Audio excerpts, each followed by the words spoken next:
उसे नहीं है खुद अपने ही कद का अंदाजा, वो आसमान है मगर सर झुका कर चलता है.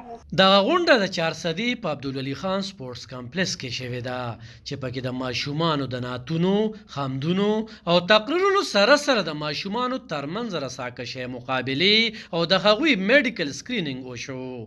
په غونډه کې هغه یتیمانانو ماشومانو ګډون وکړو کوم چې د الخدمت فاونډیشن لخوا په بیلابیلو شخصي سکولونو کې زده کړې ترلاسه کوي.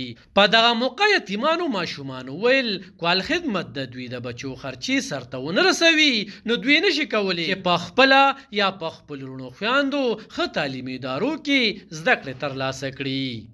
ما ته خو نه لګي ځکه چې زما چې څومره فیس دی د سکول اوس زه فرسټ ایئر کې یم زما د کالج فی ما مطلب څومره فیس دی څومره زما هر څه دي هغه هم الخدمت والا کوي. ډېرې داسې جینکې دي چې الخدمت فاونډیشن یې سپورټ کوي او ما سره سکول کې یوه ده اوس 9th کلاس کې ده هغه هم سپورټ کوي. رویش علي انعام دی هغه هم د بچپن نه سپورټ کوي ډېر ټایم نه. نبا سحر دا 10th کلاس کې ده اوس هغه هم سپورټ کوي. د هغې چې څومره تعلیم دی هغه هم ټول الخدمت فاونډیشن سایډ نه دی هغې یې ډېر زیات سپورټ کوي. انشاءالله CSS کومه نو زه وایم چې زه CSS ته وځم او ما ته الخدمت والې ویلي دي چې کومې پورې ته سبق وایې پورې به موږ تاسو سپورټ کوو. په سالانه نتیجو، تقریرونو، خمدونو او نعتونو مقابلو کې بریا ترلاسه کوونکو ماشومانو ته میډلونه هم ورکړی شول.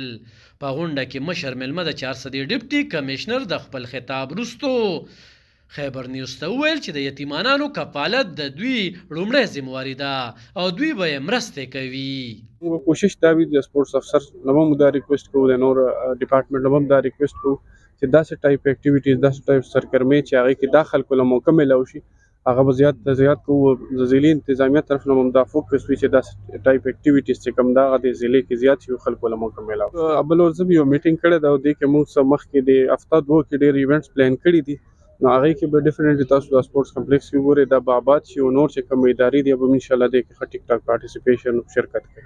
د فنفیر میلې په مخال د پاکستان آرمی د چارسدي وینګ کمانډر لیفټیننټ کرنل عابد عزیز او د چارسدي بچان پوهنتون وایس چانسلر پروفیسر بشیر احمد ویل چې د دوی د ادارو لخوا به دغه یتیمانانو ماشومانو سره د تعلیم په مد کې هر رقم مرستې کولی کیږي.